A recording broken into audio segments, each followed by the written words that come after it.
Okay, this is for the benefit of my big brother. This is my favorite way to make coffee short of the espresso machine. It's very quick, it's very easy, and pretty cheap. It's about 30 bucks for this puppy. So one of the reasons why I love it is it uses fewer beans than other methods, fewer than French press, way fewer than drip, and fewer than a pour over. So the only thing that uses less beans and saves you money in terms of coffee is the espresso machine. And of course the espresso machine is a lot more expensive than this thing.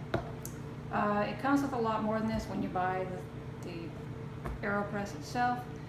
I don't ever have to use any of that stuff, like there's a funnel and blah blah blah. I just take my grounds in the morning, get my coffee, grind it up, my beans, dump them in.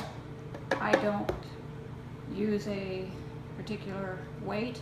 I have found a number of beans that I like, a scoop and a half, but you know, whatever. Everybody has their own preference, so that's why I don't choose a particular weight. And I use this filter, which comes separately. It's cheap, again, because I like the oils that come from the coffee. The system itself comes with paper filters, which you can use, and they're nice if you prefer paper filters. I'm not crazy about them. And it comes with this paddle, and we'll see what that does here in just a second. Right now I'm boiling some water, and we will come back to that momentarily. Okay, I have my boiled water. I'm going to let it sit for just a few seconds and explain that some people are really picky about water temperature. I think water temperature is bean specific anyway, so you know, you just have to go with what makes the coffee taste the way you want it to taste. Some beans will probably taste better at just off the boil, some at a lower temp, and frankly, some of them you're not going to be able to tell much difference. So I'm just off the boil with the Redbird espresso. I just pour it in about halfway, give it a gentle stir, and then I let it bloom. And this is such beautiful coffee. So beautifully roasted. I don't know if you can see it on camera, but the liquid is here, and the bloom, all that wonderful oxygenated coffee. And this is not just, you know, right out of the roast, but it blooms so well. I guess this is 2-week-old coffee. And then I pour a little bit more in, and I give it roughly a minute. Again, some people have very specific tastes, and they'll sit there and they'll time it for exactly 3 minutes or exactly 30 seconds or whatever. It's probably a minute for me, 30 seconds to a minute. It would help if I had my coffee cup. Usually I warm it, but not always. And gee, it's not really that hard. It's just it's a little bit of a ritual, and it's not something you can do the night before, and that's what makes it a little bit more time intensive.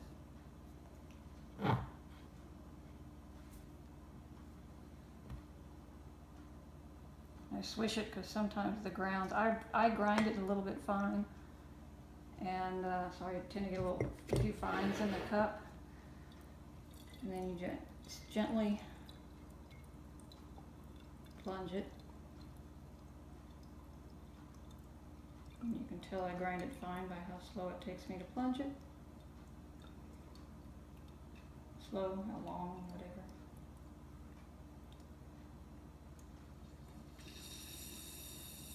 And again, I like those oils, so I tend to push it all the way through. That's a no-no, but so what? I love all those oils. I like that little bit of bitterness. And we're done. From there, it's just a matter of dilute and sweeten or don't sweeten to taste. And that's the aeropress, and like I said, it's inexpensive and easy. I mentioned to you how easy to clean this thing is. Because I pushed the water all the way through, mostly. After that, it's just take that off, rinse that off, push the grounds out,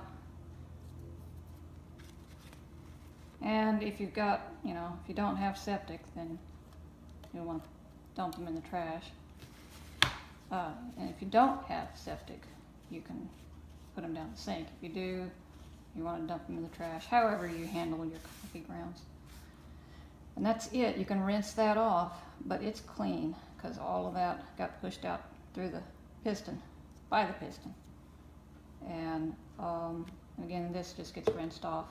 Sometimes if I wait an hour, which I sometimes do, before I clean it, it's all one nice puck, and this is almost completely clean.